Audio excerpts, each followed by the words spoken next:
En segundo lugar, todas las categorías están íntimamente relacionadas entre sí, y el modo dinámico de su relación es lo que Hegel llamó movimiento dialéctico, según el que una afirmación o tesis supone siempre su negación o antítesis, y la diferencia entre ambas resulta superada en una síntesis que a su vez supone su negación, y así sucesivamente. Este proceso no permite al pensamiento detenerse. El movimiento dialéctico opera en la ciencia de la lógica desde el principio al fin.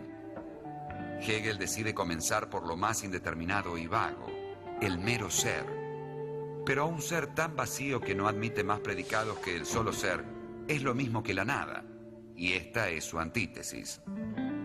La síntesis de ser y nada es el devenir, porque es un pasar de ser a no ser, o de no ser a ser. Así, lo que deviene es un ser, pero un ser que tiene en sí la negación. Es el ser determinado, que es algo y no otra cosa.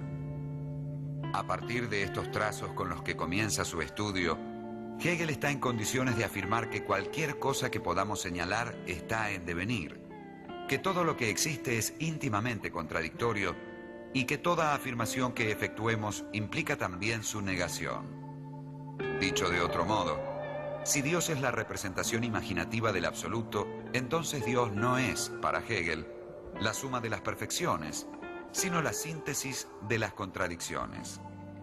Más radicalmente, Dios es puro devenir.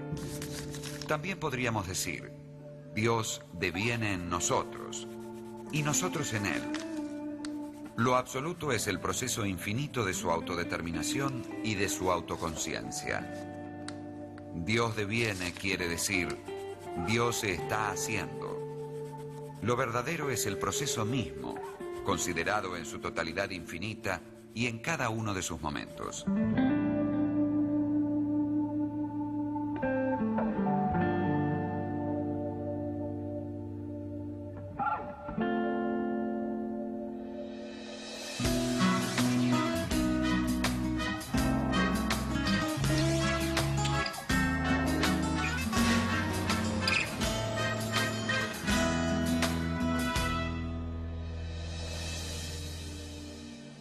Para Hegel, el movimiento del pensamiento, según se va desarrollando en una persona concreta, en cierta medida tiene paralelos con el pensamiento como se ha ido desarrollando a través de la historia. Y el pensamiento se desarrolla no de una manera lineal, simplemente acumulativa, como pueden pensar ingenuamente. Hoy sabemos un poquito y mañana un poquito más y después un poquito más. El movimiento del pensamiento es precisamente por contradicciones. Es decir, lo que nos hace avanzar es lo que nos desmiente. Lo que cuando ya estamos instalados en un conocimiento y creemos haber llegado definitivamente a un conocimiento, algo nos desmiente, nos despierta de ese conocimiento y nos lanza a buscar un nuevo camino. No quiere decir que de los dos primeros pasos, el que afirma una cosa y el que la desmiente, tengan que ser necesariamente unos falsos y otros verdaderos. Pueden ser ambos verdaderos dentro de un camino hecho de contradicciones y de oposiciones. Al comienzo de una de las obras más célebres, la Fenomenología del Espíritu, Hegel realiza el comienzo de ese experimento. Dice, pensemos que está usted tranquilamente en su habitación, en su cuarto, y imagina una cosa que sea verdadera sin lugar a dudas. Por ejemplo, ahora es de día. Entonces, dice Hegel con cierta ironía, usted lo escribe en un papel porque nada pierde una verdad con ser escrita. Ahora es de día. Deje pasar 7, 8 horas. Esa verdad irrefutable se ha convertido en falsa. Y no quiere decir que entonces no fuera verdad y que luego la noche la haga falsa, sino que de alguna forma la realidad es cambiante, está hecha de oposiciones. Más allá de la hora del día y de la hora de la noche está la unidad de la jornada que une las dos. Y más allá de los movimientos históricos que parece que se desmienten unos a otros, está ese camino hecho de afirmaciones, negaciones y búsqueda de una síntesis superadora de lo afirmado y de lo negado. A ese movimiento es a lo que Hegel va a llamar dialéctica. En vez de avanzar de una manera lineal, la dialéctica avanza por unas contraposiciones, por ese movimiento, digamos, de lo que se enfrenta y de lo cual surge una realidad superior que a su vez vuelve a incurrir en el mismo proceso de contradicciones. Este pensamiento dialéctico, dinámico, es el centro de la forma de plantear la filosofía de Hegel.